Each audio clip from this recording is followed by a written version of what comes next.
Hi, everyone.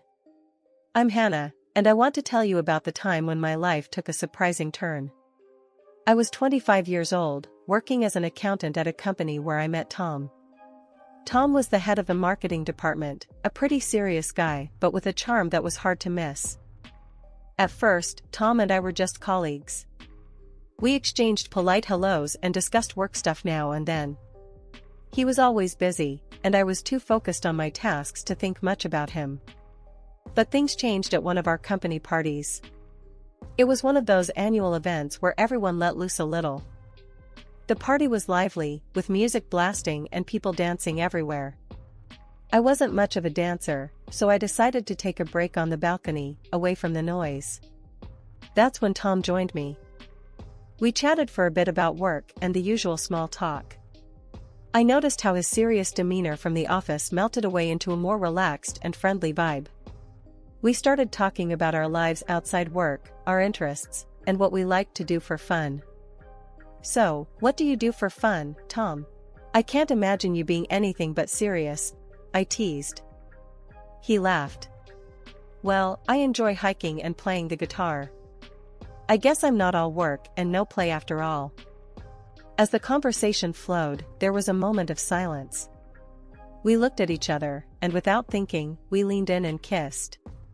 It was spontaneous, unexpected, but it felt natural. Pulling back slightly, Tom looked a bit surprised. "Wow, I didn't see that coming," he said, a bit breathless. "Me neither," I admitted, feeling a mix of excitement and nervousness. "But it felt right, didn't it?" "Yeah, it did," he agreed, smiling. The next day at work, there was a different energy between us. We started spending more time together, having lunch, and going for coffee breaks. Our first date was simple yet perfect. We went to a cozy little restaurant downtown. We talked for hours about everything, our childhood, our dreams, our fears. It felt like we had known each other forever. 2 years flew by, filled with countless memories and shared moments. One day, Tom suggested we take a trip to Hawaii. I was thrilled. Little did I know, he had something big planned. On the last evening of our trip, as the sun set on the beautiful beach, Tom got down on one knee and pulled out a ring. "Hannah, you've made me happier than I ever thought possible. Will you marry me?" I was overwhelmed with emotion. "Yes, Tom, I will," I said, tears of joy streaming down my face. We returned home, and the preparations for our wedding began. It was a whirlwind of excitement and planning. Tom introduced me to his parents, Nancy and John. They were a kind and welcoming couple, and I felt instantly at ease with them. We had a simple wedding, but filled with lots of laughter and joy, especially thanks to Tom's huge, fun-loving family. I never knew he had so many relatives who loved to party. After the wedding, Tom moved into my house, the one I inherited from my grandfather. It wasn't huge, but it was cozy, and I loved it. Tom insisted I become a housewife, and after thinking it over, I agreed. The idea of taking care of our home and spending more time with Tom sounded nice. The first 6 months of our marriage were like a dream. We were inseparable, spending every moment together. We'd go for long walks, binge-watch our favorite shows, and just enjoy each other's company. The house felt so peaceful, and I loved making it our own little nest.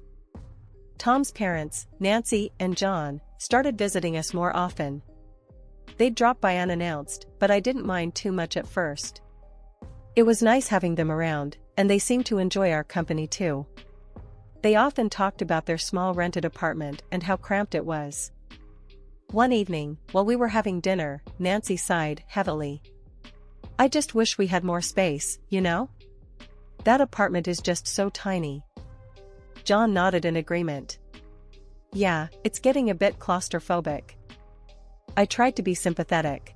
"I'm sure it's not that bad. At least you have each other, right?" They laughed, but I could tell they weren't entirely happy with their living situation. Still, I didn't think much of it at the time.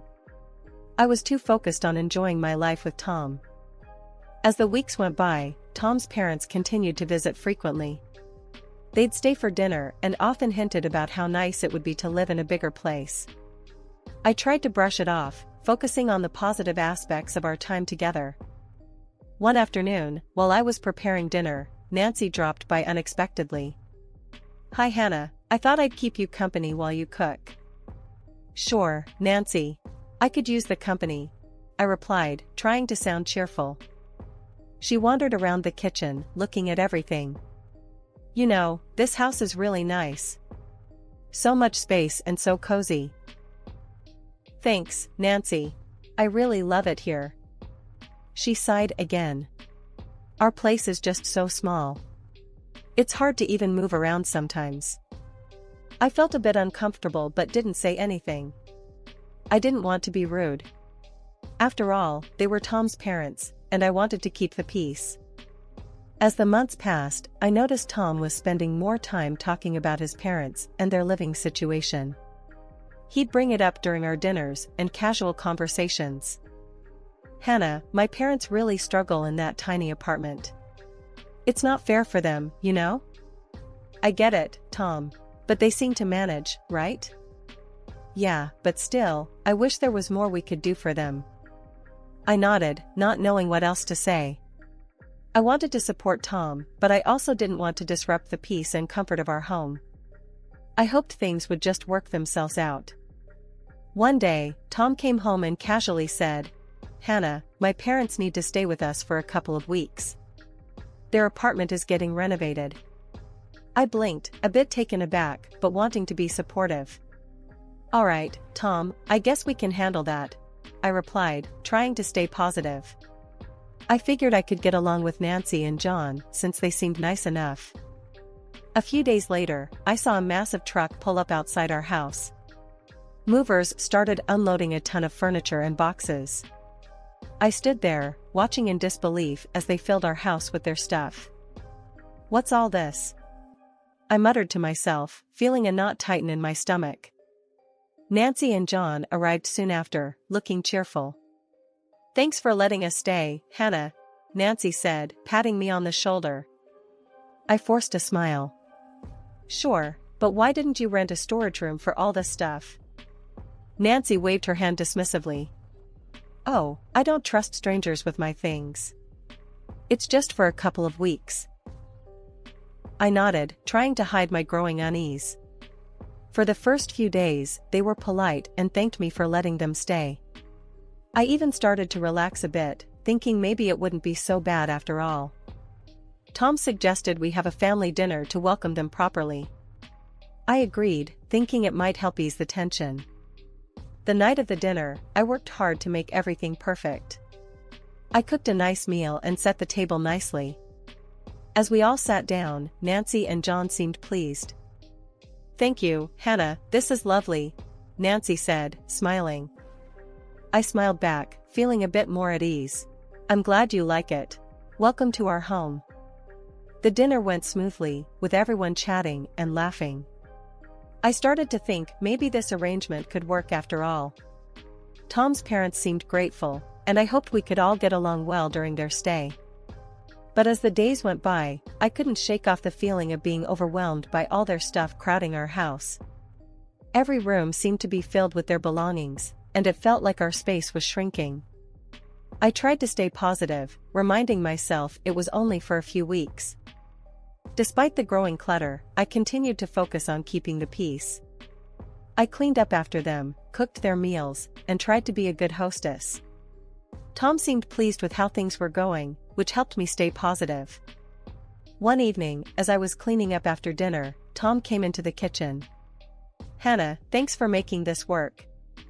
I know it's not easy having my parents here." I wiped my hands on a towel and smiled at him. "I'm doing my best, Tom. I just hope it's only for a couple of weeks like you said." "It will be, I promise," he assured me. I nodded, feeling a bit reassured. I hoped Tom was right and that this arrangement would be temporary. I could handle a few weeks, I told myself. As the days passed, I tried to focus on the positives. Nancy and John were generally polite and tried to be helpful in their own way. We had a few more family dinners, and I made an effort to include them in our daily routines. One morning, I decided to take a break from the house and go for a walk. I needed some fresh air and a bit of time to myself. As I walked around the neighborhood, I thought about how much our lives had changed in just a few days. When I got back home, Nancy was in the kitchen, making coffee. "Morning, Hannah. How was your walk?" "It was nice, thanks," I replied, feeling a bit more refreshed. She smiled. "Good. I'm thinking of baking some cookies later. Would you like some?" I appreciated the gesture. "Sure, that sounds great, Nancy."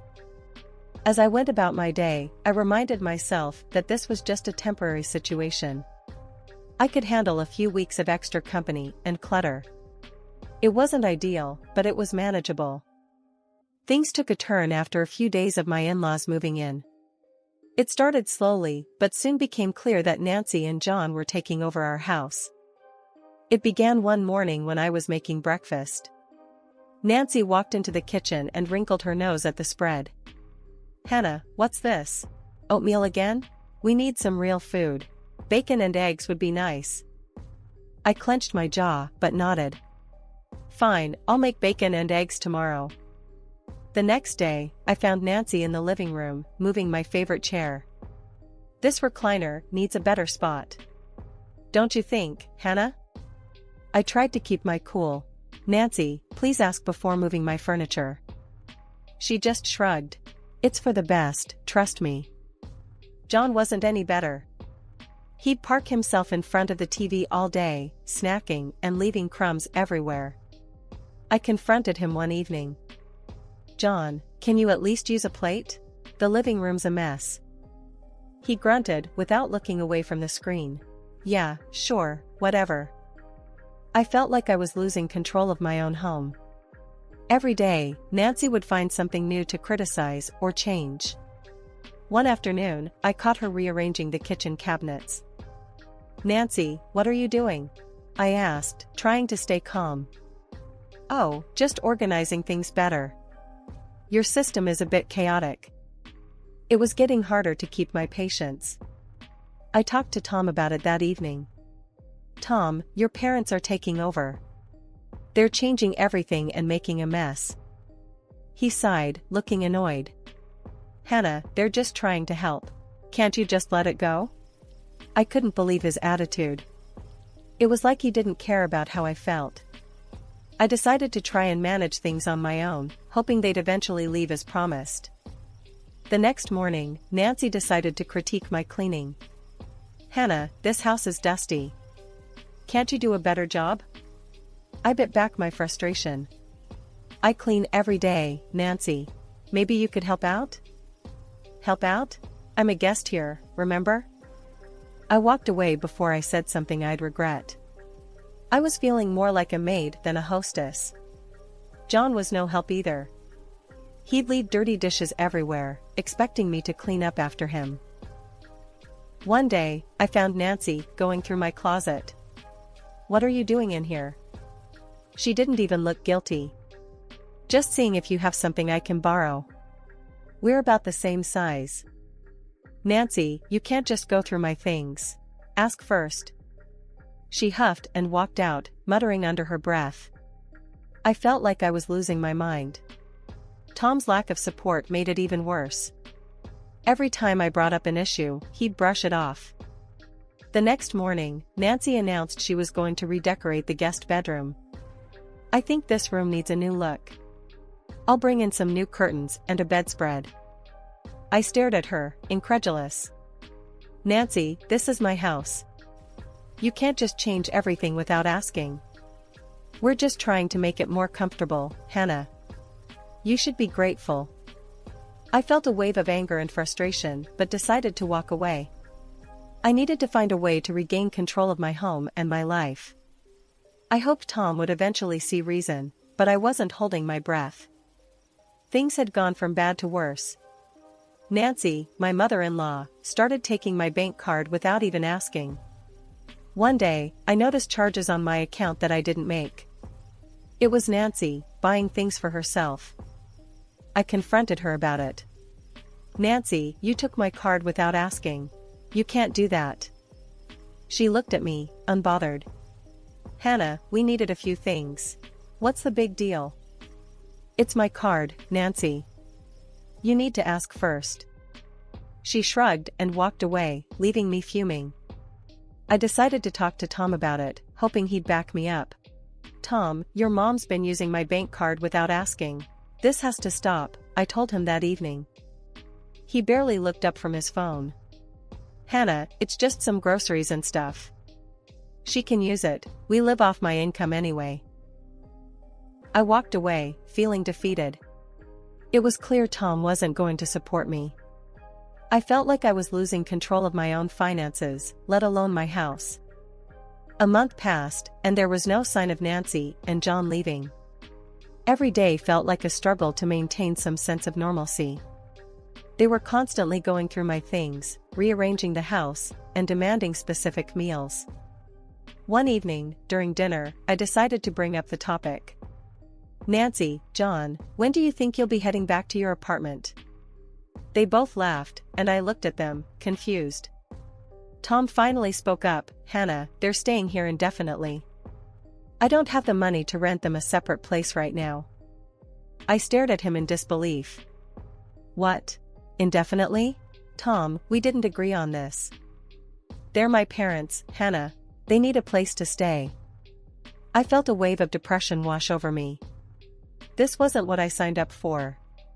Now I was stuck serving my in-laws, who acted like they owned the place. The kitchen was another battleground. Nancy had specific demands for meals and wasn't shy about making them known. Hannah, I want roast beef for dinner tonight. Make sure it's done right, she instructed one morning. I bit my tongue, trying to stay calm. I'll see what I can do, Nancy.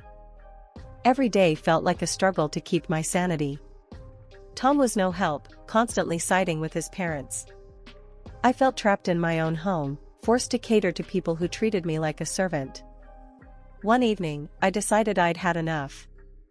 I needed to confront Tom and make him understand how miserable I was. Tom, this can't go on. Your parents are treating me like a servant, and it needs to stop, I said, my voice trembling with frustration. He shook his head. You're overreacting. Just deal with it. I felt tears of frustration welling up, but held them back. It was clear Tom wasn't going to change his stance. I knew I had to find a way to stand up for myself and take back control of my life. As the days went on, I tried to set firmer boundaries with Nancy and John, but it felt like a losing battle. They continued to overstep, and Tom continued to defend them. So, one day I went for a run to clear my head and ended up taking a nasty fall. I broke my leg and some good Samaritans called an ambulance for me. After a long day at the hospital, I finally got back home in a taxi, exhausted and in pain. When I hobbled through the door on crutches, Nancy and John were sitting in the living room, watching TV. Tom was there too, looking annoyed. Nancy glanced up and said, "Where's dinner, Hannah? We had to order pizza." I pointed to my leg, still throbbing with pain. I broke my leg. I couldn't cook. Tom chimed in, clearly irritated. "Hannah, stop pretending. You can still cook." Pretending? I was at the hospital all day, Tom. I shouted, feeling the frustration boiling over. "No need to get dramatic," Nancy said, turning back to the TV. I was forced to cook dinner on crutches the next day. It was a struggle, but I managed to get something on the table. Nancy and John still found reasons to complain. A few days later, we were having dinner when Nancy dropped another bombshell. "We've invited our relatives over for Thanksgiving. Since you're laid up with that leg, you should move out for a couple of weeks. They'll need the space." I stared at her in disbelief. "You want me to leave my own house?" John nodded. "It's just for a couple of weeks, Hannah. You'll be in the way with that leg." Tom just sat there, not saying a word.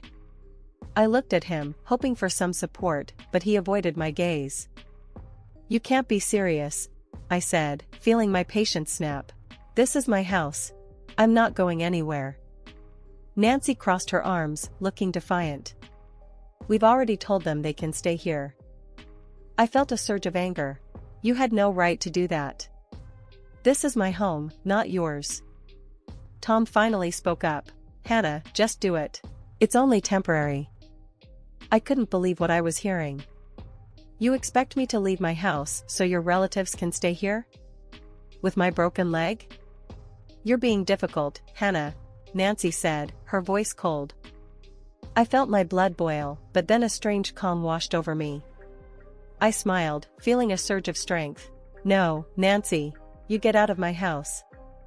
Tom exploded. Hannah, you're a freeloader. You live off my money. If you don't do what my parents say, I'll divorce you. I kept my smile, feeling a strange sense of relief. Fine, Tom. I agree to the divorce. He looked shocked, clearly not expecting that. You'll regret this, Hannah. I stood up, steadying myself on my crutches. No, Tom. I'm done with all of you. Pack your things and get out. Tom stormed out of the room, fuming. He called the movers right then and there, and within a few hours, they were loading up the truck with their stuff. I watched them, feeling a mixture of relief and anger. I couldn't believe it had come to this, but I knew it was the right thing to do. They drove away, leaving me standing in the doorway, my leg throbbing but my heart feeling lighter. The next morning, I wasted no time. I called a locksmith and had the locks changed on the house. I wanted no chance of them coming back. With the new locks in place, I started cleaning the house, hobbling around on my crutches. My leg was healing slowly, but I was determined to get rid of every reminder of Tom and his parents. I gathered their leftover belongings, packed them into boxes, and put them by the door for donation. It was hard work, and I had to take frequent breaks, but each time I sat down, I felt a bit more at peace.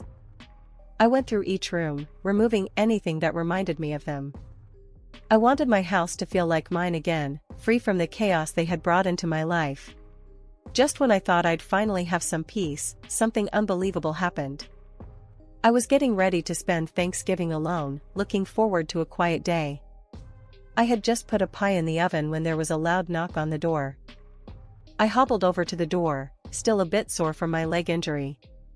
When I opened it, I couldn't believe my eyes. There stood Tom, Nancy, and a bunch of their relatives, all looking way too cheerful. "Happy Thanksgiving, Hannah," Tom said with a big grin. I stared at them, stunned. "What are you doing here?" Nancy waved a key at me, looking annoyed. "We couldn't get in." "Why did you change the locks?" I took a deep breath, feeling my anger rise. "Because you're not welcome here anymore." "I changed the locks, because you're strangers to me now." Tom laughed, clearly not taking me seriously. "Come on, Hannah. I earn the money here. You can't just kick us out." I couldn't help but laugh too, but it was a bitter laugh. "Tom, I've got savings from my grandfather. I don't need your money. I can take care of myself." Nancy's eyes lit up when she heard about the money. "Oh, well, we came to make peace, Hannah. We should all live together as a family." I shook my head, feeling a strange calm. "No, Nancy. I don't consider you my family anymore." Tom looked shocked, still not believing I was serious. "You're really going to do this, Hannah?" I nodded and pulled out the divorce papers I had prepared. "Yes, Tom. Here are the divorce papers. I'm done." Nancy tried to push past me. "Hannah, let's talk about this inside." I stepped in front of her, blocking the doorway. "No, you're not coming in. If you don't leave, I'll call the police." They all stared at me, completely stunned. Tom tried one last time. "Hannah, don't do this. Let's talk calmly." I shook my head. "No, Tom. I'm finally doing what's right for me. Now leave." They muttered and scowled, but they finally turned and left, throwing insults over their shoulders, calling me cruel and arrogant. I watched them go, feeling a huge weight lift off my shoulders. I closed the door and locked it, leaning against it for a moment, feeling a mix of relief and sadness. It was over. I had stood up for myself and taken control of my life. As the days passed, I focused on healing and rebuilding my home. I got rid of everything that reminded me of Tom and his family, creating a space that was truly mine. It wasn't easy, but every step I took made me feel stronger and more in control. I reconnected with friends, started new hobbies, and slowly built a new routine that made me happy. I was no longer living in fear or frustration. I had my peace, my home, and my life.